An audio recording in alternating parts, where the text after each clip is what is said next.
an important topic in the news cycle on and off for a couple of years now. But the United Kingdom seems to have found itself in trouble trying to get out of the European Union. I don't think today it's a crucial issue, but it's getting worked through with the EU. The EU in and of itself is a bit of a mess economically, slow growth, high unemployment. They have a lot of stuff that needs to get worked out. But I don't think, and I believe you agree with me, Dean, that Brexit has really affected the stock market, especially in the United States, much. So I think that's something that's on the back burner, and it could, though, get to the front burner depending on how they figure out how the EU is going to be structured moving forward. But what do you think, Dean? I mean, compared to like the trade battle, Brexit is less important, at least as of the recording today. What do you think?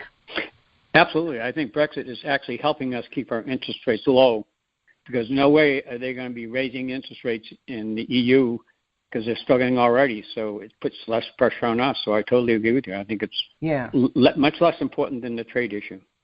Beautiful. And so the next thing is oil. And I think this is something that may become more important over the next 3 to 6 months compared to its importance over the last 3 to 6 months. But in April, oil rose to a 6-month high, got to $66.30.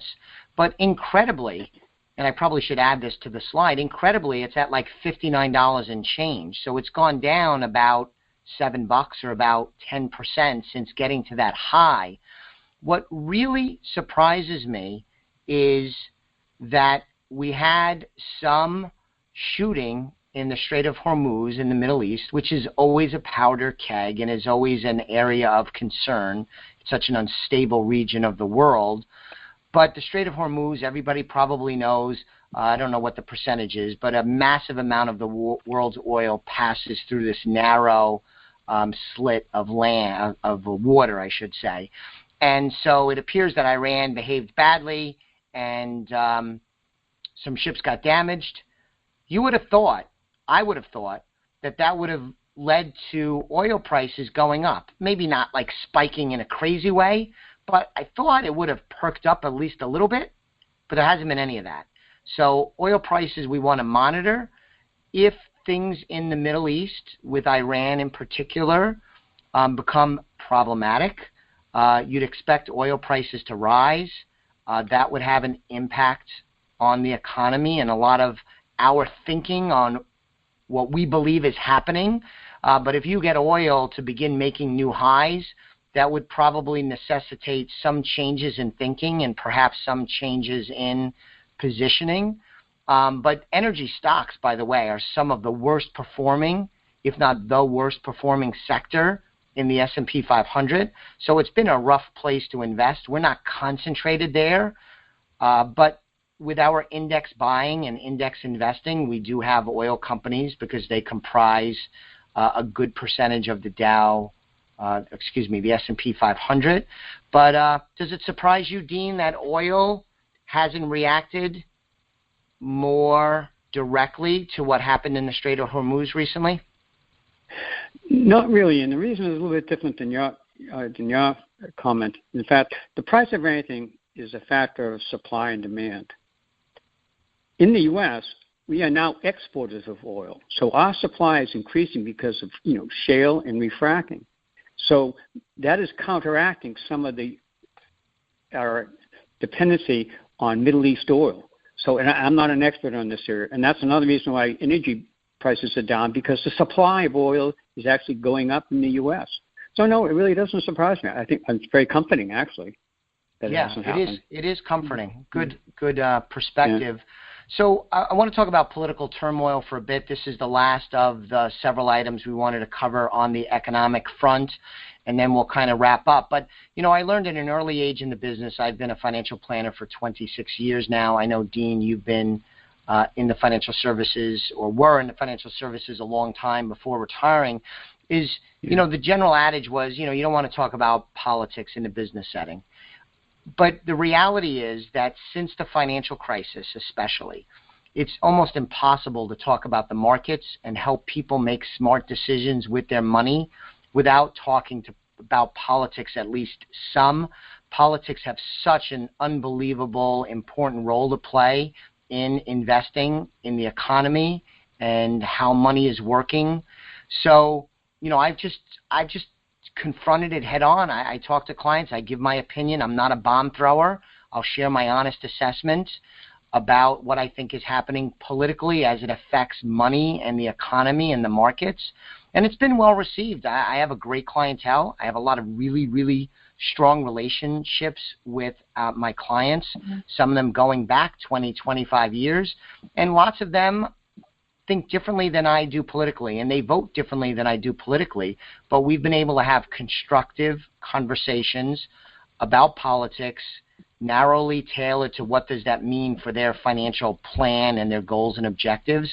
But it's hard not to talk about the political scene given its heavy importance in today's world. And I will say, before I turn it over to Dean for his quick thoughts, is that, again, going back to the media, what you see on the news tonight is probably not really what the markets and the economy is terribly focused on. Much of what you will see on the news is not what the CEOs of American corporations are thinking about.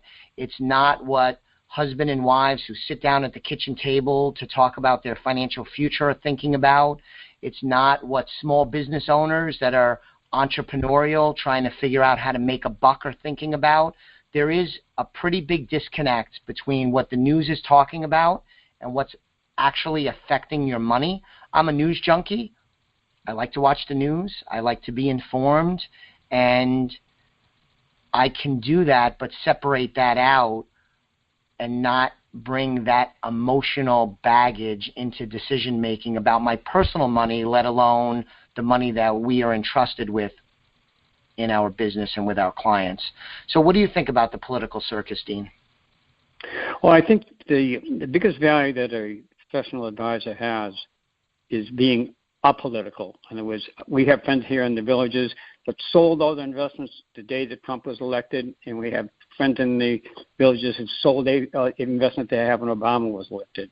If you avoid mistakes like that, that's when you really help your clients. I know you're apolitical, you're a junkie, but you don't react to politics, and neither do I, never have, and that's the best thing you can do for your clients, to stay out of politics with your investments. Absolutely. Good. Beautiful.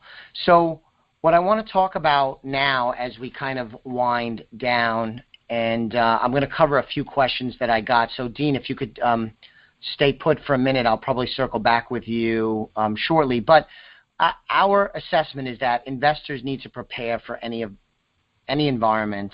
And as we just mentioned, emotions can often play a large role in how people manage their money.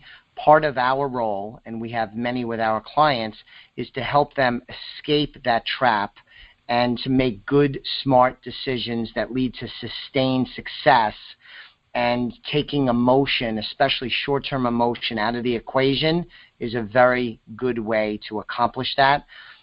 Real quick, stock market versus your portfolio. One of the things that we emphasize in speaking with clients is that an index, whether it's the S&P 500 or the Dow Jones, isn't a great measure of your portfolio. It's something that we pay attention to, and it's worthwhile, but it's not the end-all, the be-all. What is important is that your portfolio is doing well and is putting you closer and closer to your ultimate goals and objectives and taking the right amount of risk to bring about that outcome. And the reality is that your portfolio doesn't always move in lockstep with any single market or index.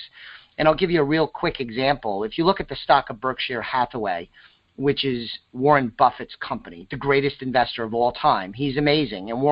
And Berkshire Hathaway is a great company. But if you look at its return this year as an example, and it's just an example, it's not a recommendation or anything like that, it's up very slight amount this year. So it's way, way behind the market. Now, do you think Warren Buffett is going to change what he's doing?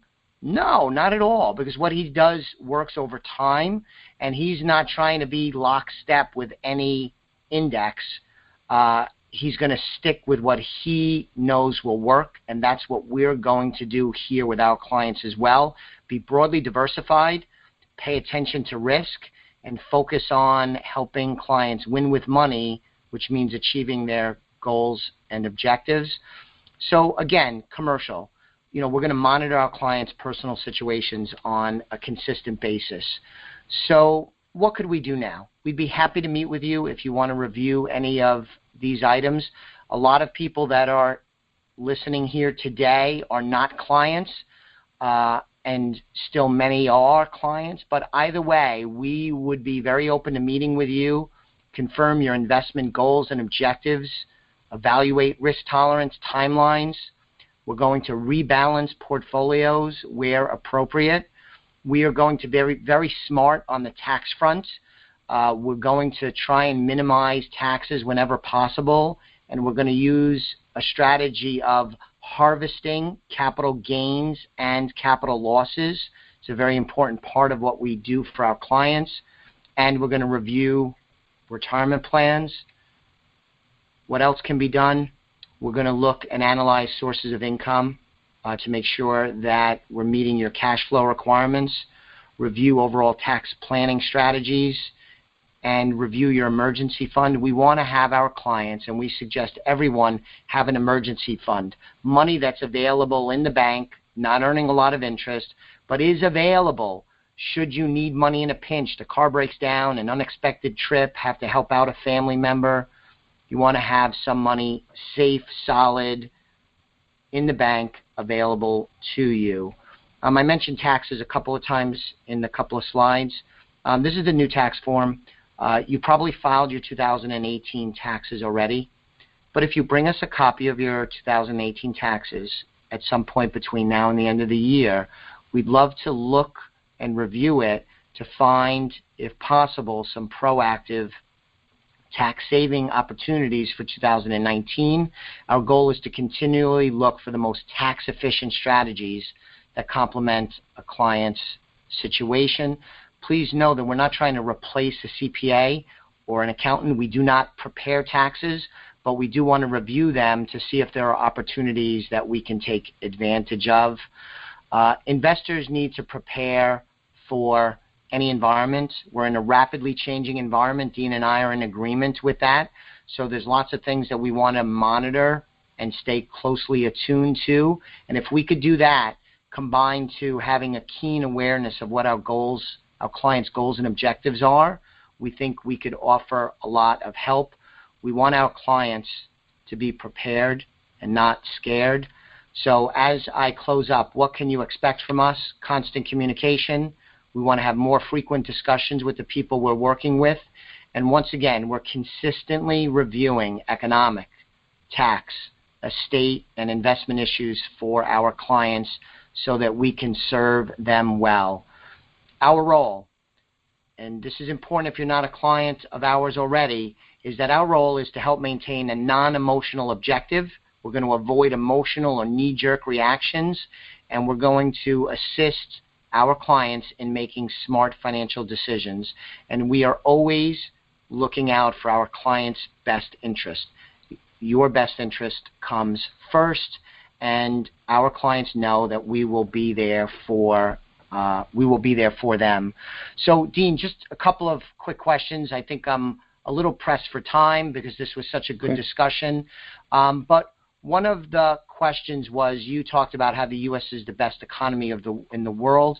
Can you talk a little bit about what that means for an investor in the U.S. investing in majority U.S.-oriented investments, meaning that most of it is U.S. stocks and bonds? Can you just touch on that briefly? Yeah, very briefly. As an economist, encourage any investor to be in the strongest economy at any given time. And the U.S. right now is that economy, by none. That doesn't mean you shouldn't be aware of other economies. And if things go, quote unquote, south here, to have an exit strategy of where else you're going to go. But the basic idea is to be in an economy so that if you have an increasing population with increased demand for housing, services, all the other entities that is needed to support a population, if you're in a good economy like the U.S. and a well-run economy, you're going to make money over time. It's as simple as that. So the U.S. is the place to be right now. Doesn't mean it's always going to be the place to be. And I know you're aware of this too.